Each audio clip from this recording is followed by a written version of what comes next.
ॐ साई परमात्मने नमः। ॐ साई परमात्मने।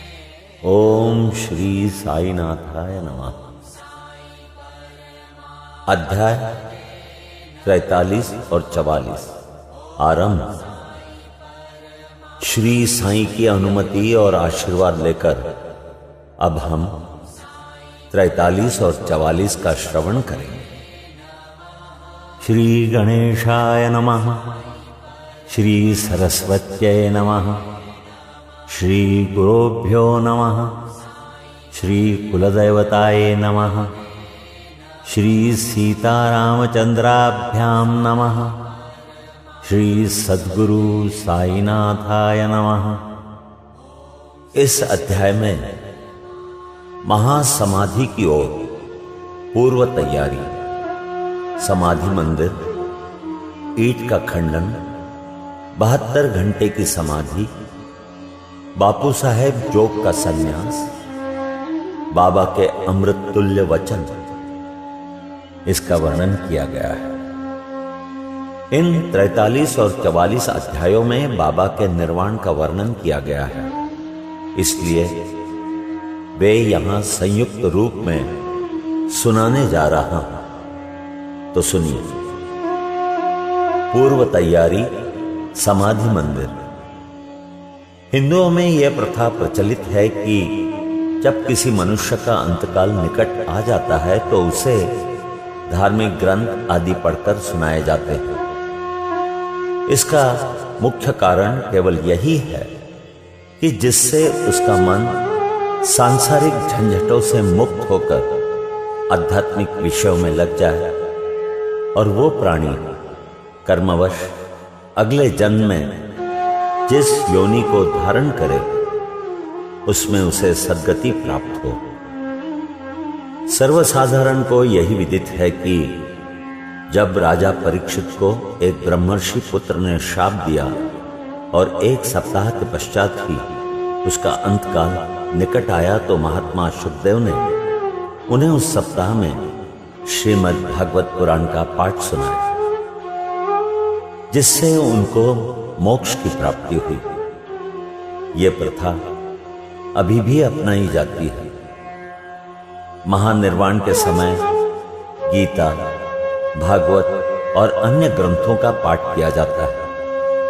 बाबा तो स्वयं अवतार थे, इसलिए उन्हें बाह्य साधनों की आवश्यकता नहीं थी, परंतु केवल दूसरों के समक्ष उदाहरण प्रस्तुत करने के हेतु ही उन्होंने इस प्रथा की उपेक्षा नहीं की। जब उन्हें विदित हो गया कि मैं अब शीघ्र इस नश्वर देह का त्याग करूंगा, तब उन्होंने श्री वज़े को राम विजय प्रकरण सुनाने की आज्ञा दी। श्री वज़े ने 1 सप्ताह प्रतिदिन पाठ सुनाया। तत्पश्चात बाबा ने उन्हें 8 प्रहर पाठ करने की आज्ञा दी। श्री वज़े ने उस अध्याय की द्वितीय आवृत्ति 3 दिन में पूर्ण कर दी और इस प्रकार 11 दिन बीत गए। फिर 3 दिन और उन्होंने पाठ किया। अब श्री वज़े बिल्कुल थक गए, इसलिए उन्हें विश्राम करने की आज्ञा हुई। बाबा अब बिल्कुल शांत बैठ गए और आत्मस्थित होकर वे अंतिम क्षण की प्रतीक्षा करने लगे।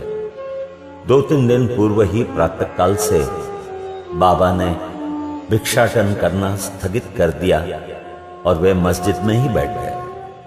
वे अपने अंतिम क्षण के लिए पूर्ण सचेत थे, इसलिए वे अपने भक्तों को धैर्य बांधते रहे, पर उन्होंने किसी से भी अपने महानिर्वाण का निश्चित समय प्रकट न किया। इन दिनों काका साहेब दीक्षित और श्रीमान बूटी बाबा के साथ मस्जिद में नित्य ही भोजन करते थे।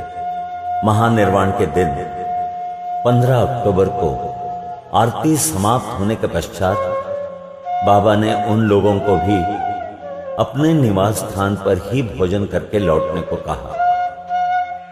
फिर भी लक्ष्मीबाई शिंदे, भागोजी शिंदे, बयाजी, लक्ष्मण बाला शिंपी और नाना साहेब निमोणकर वहीं रह गए। श्यामा नीचे मस्जिद की सीढ़ियों पर बैठ गई। लक्ष्मीबाई शिंदे को 9 रुपए देने के पश्चात बाबा ने कहा कि मुझे मस्जिद में अच्छा नहीं लगता है, इसलिए मुझे बूटी के पत्थरवाड़े में ले चलो, जहां मैं सुखपूर्वक रहूंगा।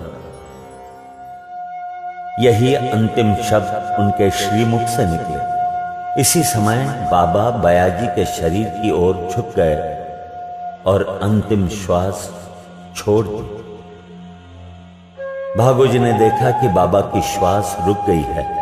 तब उन्होंने नाना साहेब निमोणकर को पुकारकर यह बात कही। नाना साहेब ने कुछ जल लाकर बाबा के श्रीमुख में डाला, जो बाहर लुढ़क आया। तभी उन्होंने जोर से आवाज लगाई, अरे देवा। तब बाबा ऐसे दिखाई पड़े जैसे उन्होंने धीरे से नेत्र खोलकर धीमे स्वर में ओह कहा, परंतु अब स्पष्ट विदित हो गया कि उन्होंने सचमुच ही पंचभूत शरीर त्याग दिया है। बाबा समाधिस्थ हो गए। यह हृदय विदारक दुस्संवाद दावानल की भांति तुरंत ही चारों ओर फैल गया।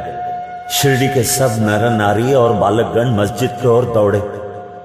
चारों ओर से हाहाकार मच गया। सभी के हृदय पर वज्रघात हुआ। उनके हृदय विचलित होने लगे। कोई जोर जोर से चिल्लाकर रुदन करने लगा, कोई सड़कों पर लौटने लगा और बहुत से बेसुध होकर वहीं गिर पड़े। प्रत्येक की आंखों से झरझर आंसू गिर रहे थे। प्रलयकार के वातावरण में तांडव नृत्य जैसा दृश्य उपस्थित हो जाता है, वही गति शिरडी के नर नारियों के रुदन से उपस्थित हो गई। उनके इस महान दुख में कौन आकर उन्हें धैर्य बंधाता, जबकि उन्होंने साक्षात सगुण परब्रह्म का सानिध्य खो दिया था। इस दुख का वर्णन भला कर ही कौन सकता है। अब कुछ भक्तों को श्री साईं बाबा के वचन याद आने लगे। किसी ने कहा कि महाराज यानी साईं बाबा ने अपने भक्तों से कहा था कि भविष्य में वे 8 वर्ष के बालक के रूप में पुनः प्रकट होंगे। कृष्णावतार में भी चक्रपाणी यानी भगवान विष्णु ने ऐसी ही लीला की थी। श्री कृष्ण माता देवकी के सामने 8 वर्ष की आयु वाले एक बालक के रूप में ही प्रकट हुए, जिनका दिव्य तेजोमय स्वरूप था और जिनके चारों हाथों में आयुध शंख चक्र गदा और पद्म सुशोभित थे। अपने उस अवतार में भगवान श्री कृष्ण ने भूभार हल्का किया था। साईं बाबा का यह अवतार अपने भक्तों के उत्थान के लिए हुआ था। संतों की कार्य प्रणाली अगम्य होती है। साईं बाबा का अपने भक्तों के साथ यह संपर्क केवल एक पीढ़ी का नहीं, बल्कि पिछले कई जन्मों का संपर्क है। ऐसा प्रतीत होता है कि इस प्रकार का प्रेम संबंध विकसित करके महाराज यानी श्री साईं बाबा दौरे पर चले गए हैं और भक्तों को दृढ़ विश्वास है कि वे शीघ्र ही पुनः वापस आ जाएंगे। अब समस्या उत्पन्न हुई कि बाबा के शरीर की अंतिम क्रिया किस प्रकार की जाए। कुछ यवन लोग कहने लगे कि उनके शरीर को कब्रिस्तान में दफन करके उसके ऊपर एक मकबरा बना देना चाहिए। खुशहाल चंद और अमीर शक्कर की भी यही धारणा थी, परंतु ग्राम्य अधिकारी श्री रामचंद्र पाटिल ने दृढ़ और निश्चयात्मक स्वर में कहा कि तुम्हारा निर्णय मुझे मान्य नहीं है। शरीर को वाड़े के अतिरिक्त अन्यत्र कहीं भी नहीं रखा जाएगा। इस प्रकार लोगों में मतभेद उत्पन्न हो गया और वो वाद विवाद 36 घंटों तक चलता रहा। बुधवार के दिन प्रातःकाल बाबा ने लक्ष्मण मामा जोशी को स्वप्न दिया और उन्हें अपने हाथ से खींचते हुए कहा कि शीघ्र उठो, बापू साहब समझता है कि मैं मृत हूं इसलिए वो आएगा नहीं। तुम पूजन और काकड़ आरती करो। लक्ष्मण मामा ग्राम के ज्योतिषी, श्यामा के मामा तथा एक कर्मठ ब्राह्मण थे। वे नित्य प्रातः काल बाबा का पूजन किया करते, तत्पश्चात ही ग्राम देवियों और देवताओं का। उनकी बाबा पर दृढ़ निष्ठा थी, इसलिए इस दृष्टांत के पश्चात वे पूजन की समस्त सामग्री लेकर वहां आए और जो ही उन्होंने बाबा के मुख का आवरण हटाया तो उस निर्जीव अलौकिक महान प्रदीप्त प्रतिभा के दर्शन कर वे स्तब्ध रह गए, मानो हिमांशु ने उन्हें अपने पाश में आबद्ध करके जड़वत बना दिया। स्वप्न की स्मृति ने उन्हें अपना कर्तव्य करने को प्रेरित किया। फिर उन्होंने मौलवियों के विरोध की कुछ भी चिंता न कर विधिवत पूजन और काकड़ आरती की। दोपहर बापू साहेब जोग भी अन्य भक्तों के साथ आए और सदैव की भांति मध्याह्न की आरती की। बाबा के अंतिम श्री वचनों को आदरपूर्वक स्वीकार करके लोगों ने उनके शरीर को बूटीवाड़े में ही रखने का निश्चय किया और वहां का मध्यभाग खोदना आरंभ कर दिया। मंगलवार की संध्या को राहता से सब इंस्पेक्टर और भिन्न भिन्न स्थानों से अनेक लोग आकर वहां एकत्र हुए। सब लोगों ने उस प्रस्ताव को स्वीकार कर लिया। दूसरे दिन प्रातःकाल बंबई से अमीर भाई और कोपरगांव से मामलेदार भी वहां आ पहुंचे। उन्होंने देखा कि लोग अभी भी एकमत नहीं हैं। तब उन्होंने मतदान करवाया और पाया कि अधिकांश लोगों का बहुमत वाड़े के पक्ष में ही है। फिर भी वे इस विषय में कलेक्टर की स्वीकृति अति आवश्यक समझते थे। तब काका साहेब स्वयं अहमदनगर जाने को उद्यत हो गए, परंतु बाबा की प्रेरणा से विपक्षियों ने भी प्रस्ताव सहर्ष स्वीकार कर लिया और उन सब ने मिलकर अपना मत भी वाड़े के ही पक्ष में दिया। अतः बुधवार की संध्या को बाबा का पवित्र शरीर बड़ी धूमधाम और समारोह के साथ वाड़े में लाया गया और विधिपूर्वक उस स्थान पर समाधि बना दी गई जहां मुरलीधर की मूर्ति स्थापित होने को थी। सच तो यह है कि बाबा मुरलीधर बन गए और वाड़ा समाधि मंदिर एवं भक्तों का एक पवित्र देवस्थान, जहां अनेकों भक्त आया जाया करते और अभी भी नित्य प्रति वहां आकर सुख और शांति प्राप्त करते हैं। बाला साहेब भाटे और बाबा के अनन्य भक्त श्री उपासनी ने बाबा की विधिवत अंतिम क्रिया की। जैसा प्रोफेसर नार्के को देखने में आया, ये बात विशेष ध्यान देने योग्य है कि बाबा का शरीर 36 घंटे के उपरांत भी जड़ नहीं हुआ और उनके शरीर का प्रत्येक अवयव लचीला बना रहा, जिससे उनके शरीर पर से कफनी बिना चीरे हुए सरलता से निकाली जा सके। अब सुनिए ईंट का खंडन। बाबा के निर्वाण के कुछ समय पूर्व एक अपशकुन हुआ जो इस घटना की पूर्व सूचना स्वरूप था। मस्जिद में एक पुरानी ईंट थी जिस पर बाबा अपना हाथ टेक कर रखते थे। रात्रि के समय बाबा उस पर सिर रखकर शयन किया करते थे। यह अनेक वर्षों तक चला। एक दिन बाबा की अनुपस्थिति में एक बालक ने मस्जिद में झाड़ू लगाते समय वो ईंट अपने हाथ में उठाई। दुर्भाग्यवश वो ईंट उसके हाथ से गिर पड़ी और उसके 2 टुकड़े हो गए। जब बाबा को इस बात की सूचना मिली तो उन्हें उसका बड़ा दुख हुआ और वे कहने लगे कि ये ईंट नहीं टूटी है, मेरा भाग्य ही फूटकर छिन्न भिन्न हो गया है। ये तो मेरी जीवन संगिनी थी और इसको अपने पास रखकर मैं आत्मचिंतन किया करता था। ये मुझे अपने प्राणों के समान प्रिय थी और उसने आज मेरा साथ छोड़ दिया है। कुछ लोग यहां शंका कर सकते हैं कि बाबा को ईंट जैसी एक तुच्छ वस्तु के लिए इतना शोक क्यों करना चाहिए।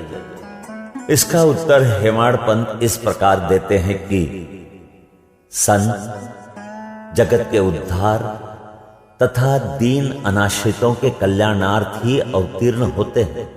जब वे नरदेह धारण करते हैं और जनसंपर्क में आते हैं तो वे इसी प्रकार आचरण किया करते हैं, अर्थात बाह्य रूप से वे अन्य लोगों के समान ही हंसते खेलते और रोते हैं, परंतु आंतरिक रूप से वे अपने अवतार कार्य और उसके ध्येय के लिए सदैव सजग रहते हैं। अब सुनिए 72 घंटे की समाधि के बारे में। इसके 32 वर्ष पूर्व भी बाबा ने अपनी जीवन रेखा पार करने का एक प्रयास किया था। 1886 में मार्गशीर्ष पूर्णिमा के दिन बाबा को दमा से अधिक पीड़ा हुई और इस व्याधि से छुटकारा पाने के लिए उन्होंने अपने प्राण ब्रह्मांड में चढ़ाकर समाधि लगाने का विचार किया। अतएव उन्होंने भगत मालसापति से कहा कि तुम मेरी शरीर की 3 दिन तक रक्षा करना, और यदि मैं वापस लौट आया तो ठीक है, नहीं तो एक स्थान की ओर इशारा करते हुए कहा, वहां मेरी समाधि बना देना और 2 ध्वजाएं चिन्ह स्वरूप फहरा देना। ऐसा कहकर बाबा रात में लगभग 10 बजे पृथ्वी पर लेट गए। उनका श्वासोच्छ्वास बंद हो गया और ऐसा दिखाई देने लगा कि जैसे उनके शरीर में प्राण ही न हो। सभी लोग, जिनमें ग्रामवासी भी थे, वहां एकत्रित हुए और शरीर परीक्षण के पश्चात शरीर को उनके द्वारा बताए हुए स्थान पर समाधिस्थ कर देने का निश्चय करने लगे। परंतु भगत मालसापति ने उन्हें ऐसा करने से रोका और उनके शरीर को अपनी गोद में रखकर वे 3 दिन तक उसकी रक्षा करते रहे। 3 दिन व्यतीत होने पर रात को लगभग 3 बजे प्राण लौटने के चिन्ह दिखाई पड़ने लगे। श्वासोच्छ्वास पुनः चालू हो गया और उनके अंग प्रत्यंग हिलने डुलने लगे। उन्होंने नेत्र खोल दिए और करवट बदलते हुए पुनः चेतना में आ गए। इस प्रसंग तथा अन्य प्रसंगों पर दृष्टिपात कर अब हम ये श्रोताओं पर छोड़ते हैं कि वे ही इसका निश्चय करें कि क्या बाबा अन्य लोगों के भांति ही 3.5 हाथ लंबे एक देहधारी मानव थे, जिस देह को उन्होंने कुछ वर्षों तक धारण करने के पश्चात छोड़ दिया, या वे स्वयं आत्मज्योति स्वरूप थे। पंच महाभूतों से निर्मित होने के कारण उसका नाश और अंत तो सुनिश्चित है, परंतु वो सद्वस्तु जो अंतःकरण में है वही यथार्थ में सत्य है।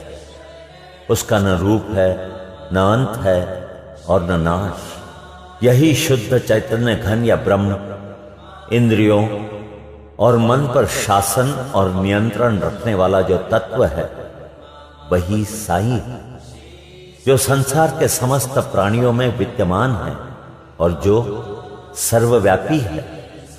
अपना अवतार कार्य करने के लिए ही उन्होंने देह धारण किया था और वो कार्य पूर्ण होने पर जब उन्होंने उसे त्याग कर पुनः अपना शाश्वत और अनंत स्वरूप धारण कर दिया।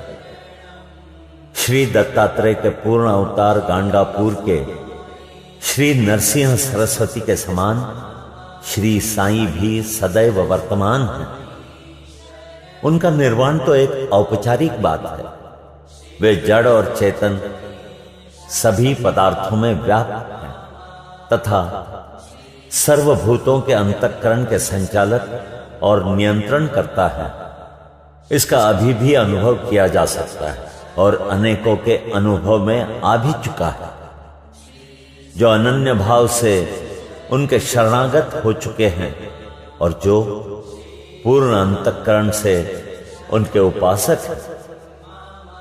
यद्यपि बाबा का स्वरूप अब देखने को नहीं मिल सकता है, फिर भी यदि हम शिरडी जाएं तो हमें वहां उनका जीवित सदृश चित्र मस्जिद यानी द्वारका माई को शोभायमान करते हुए अब भी देखने में आएगा। ये चित्र बाबा के एक प्रसिद्ध भक्त कलाकार श्री श्यामराव जयकर ने बनाया था। एक कल्पनाशील और भक्त दर्शक को ये चित्र अभी भी बाबा के साक्षात दर्शन के समान ही संतोष और सुख पहुंचाता है। बाबा अब देह में स्थित नहीं है, परंतु वे सर्वभूतों में व्याप्त हैं और भक्तों का कल्याण पूर्ववत ही करते हैं, करते रहेंगे, जैसा कि वे सदैव रहकर किया करते थे। बाबा अमर हैं, चाहे वे नरदेह धारण कर लें, जो कि एक आवरण मात्र है, परंतु वे तो स्वयं भगवान श्री हरि हैं, जो समय समय पर भूतल पर अवतीर्ण होते हैं। अब सुनाता हूं आपको बापू साहेब जोग का सन्यास। जोग के सन्यास की चर्चा कर हेमाड़पंथ यह अध्याय समाप्त करते हैं। श्री सखाराम हरि उर्फ बापू साहेब जोग पुणे के प्रसिद्ध वारकरी विष्णु बुआ जोग के काका थे। वे लोक निर्माण विभाग यानी PWD में पर्यवेक्षक थे। सेवानिवृत्ति के पश्चात वे सपत्नीक शिरडी में आकर रहने लगे। उनके कोई संतान न थी। पति और पत्नी दोनों की ही साई चरणों में अटल श्रद्धा थी। वे दोनों उनकी पूजा और सेवा करने में ही अपने दिन व्यतीत किया करते थे। मेघा की मृत्यु के पश्चात बापू साहेब जोग ने बाबा की महासमाधि पर्यंत मस्जिद और चावड़ी में आरती की। उनको साठेवाड़ा में श्री ज्ञानेश्वर और श्री एकनाथी भागवत का वाचन तथा उसका भावार्थ श्रोताओं को समझाने का कार्य भी दिया गया था। इस प्रकार अनेक वर्षों तक सेवा करने के पश्चात उन्होंने एक बार बाबा से प्रार्थना की कि हे मेरे जीवन के एकमात्र आधार, आपके पूजनीय चरणों का दर्शन कर समस्त प्राणियों को परम शांति का अनुभव होता है। मैं इन श्री चरणों की अनेक वर्षों से निरंतर सेवा कर रहा हूं, परंतु क्या कारण है कि आपके चरणों की छाया के सन्निकट होते हुए भी मैं उनकी शीतलता से वंचित हूं? मेरे इस जीवन में कौन सा सुख है यदि मेरा चंचल मन शांत और स्थिर बनकर आपके श्री चरणों में लीन नहीं हो? क्या इतने वर्षों का मेरा संत समागम व्यर्थ ही जाएगा? मेरे जीवन में वो शुभ घड़ी कब आएगी जब आपकी कृपा दृष्टि मुझ पर होगी? भक्त की प्रार्थना सुनकर बाबा को दया आ गई। उन्होंने उत्तर दिया कि थोड़े ही दिनों में अब तुम्हारे अशुभ कर्म समाप्त हो जाएंगे तथा पाप और पुण्य जलकर शीघ्र ही भस्म हो जाएंगे। मैं तुम्हें उस दिन ही भाग्यशाली समझूंगा जिस दिन तुम ऐन्द्रिक विषयों को तुच्छ जानकर समस्त पदार्थों से विरक्त होकर पूर्ण अनन्य भाव से ईश्वर भक्ति कर संन्यास धारण कर लोगे। कुछ समय पश्चात बाबा के वचन सत्य सिद्ध हुए। उनकी स्त्री का देहांत हो जाने पर उनकी अन्य कोई जिम्मेदारी शेष न रही। वे अब स्वतंत्र हो गए और उन्होंने अपने मृत्यु के पूर्व संन्यास धारण कर अपने जीवन का लक्ष्य प्राप्त कर लिया। अब सुनिए बाबा के अमृत तुल्य वचन। दयानिधि कृपालु श्री साई समर्थ ने मस्जिद यानी द्वारका माई में अनेक बार यह अमृत वचन कहे थे। तो सुनिए, जो मुझे अत्यधिक प्रेम करता है वो सदैव मेरा दर्शन पाता है। उसके लिए मेरा बिना सारा संसार ही सूना है। वो केवल मेरा ही लीला गान करता है। वो सतत मेरा ही ध्यान करता है और सदैव मेरा ही नाम जपता है, जो पूर्ण रूप से मेरी शरण में आ जाता है और सदा मेरा ही स्मरण करता है, अपने ऊपर उसका यह ऋण मैं उसे मुक्ति प्रदान करके चुका दूंगा। जो मेरा ही चिंतन करता है और मेरा प्रेम ही जिसकी भूख प्यास है और जो पहले मुझे अर्पित किए बिना कुछ भी नहीं खाता, मैं उसके अधीन हूं। जो इस प्रकार मेरी शरण में आता है वो मुझसे मिलकर उसी तरह एकाकार हो जाता है जिस तरह नदियां समुद्र से मिलकर तदाकार हो जाती हैं। अतएव महत्ता और अहंकार का सर्वथा परित्याग करके तुम्हें मेरे प्रति, जो तुम्हारे हृदय में आसीन है, पूर्ण रूप से समर्पित हो जाना चाहिए। अब इसके बारे में जानिए, ये मैं कौन हूं। श्री साईं बाबा ने अनेक बार समझाया कि ये मैं कौन हूं। इस मैं को ढूंढने के लिए अधिक दूर जाने की आवश्यकता नहीं है। तुम्हारे नाम और आकार से परे मैं तुम्हारे अंतःकरण और समस्त प्राणियों में चैतन्य घन स्वरूप में विद्यमान हूं और यही मैं का स्वरूप है। ऐसा समझकर मेरा ही दर्शन करो। यदि तुम इसका नित्य प्रति अभ्यास करोगे तो तुम्हें मेरी सर्वव्यापकता का अनुभव शीघ्र हो जाएगा और मेरे साथ अभिन्नता प्राप्त हो जाएगी। अतः हेमाड़पंथ श्रोताओं को नमन कर उनसे प्रेम और आदर पूर्वक विनम्र प्रार्थना करते हैं कि उन्हें समस्त देवताओं, संतों और भक्तों का आदर करना चाहिए। बाबा सदैव कहा करते थे कि जो दूसरों को पीड़ा पहुंचाता है वो मेरे हृदय को दुख देता है तथा मुझे कष्ट पहुंचाता है। इसके विपरीत जो स्वयं कष्ट सहन करता है वो मुझे अधिक प्रिय है। बाबा समस्त प्राणियों में विद्यमान हैं और उनकी हर प्रकार से रक्षा करते हैं। समस्त जीवों से प्रेम करो, यही उनकी आंतरिक इच्छा है। इस प्रकार का विशुद्ध अमृतमय स्रोत उनके श्रीमुख से सदैव झरता रहता था। अतः जो प्रेम पूर्वक बाबा का लीला गान करेंगे या उन्हें भक्ति पूर्वक श्रवण करेंगे, उन्हें साई से अवश्य अभिन्नता प्राप्त होगी। यहां 43 और 44 अध्याय समाप्त होते हैं। श्री सद्गुरु साईनाथार्पणमस्तु। शुभम भवतु।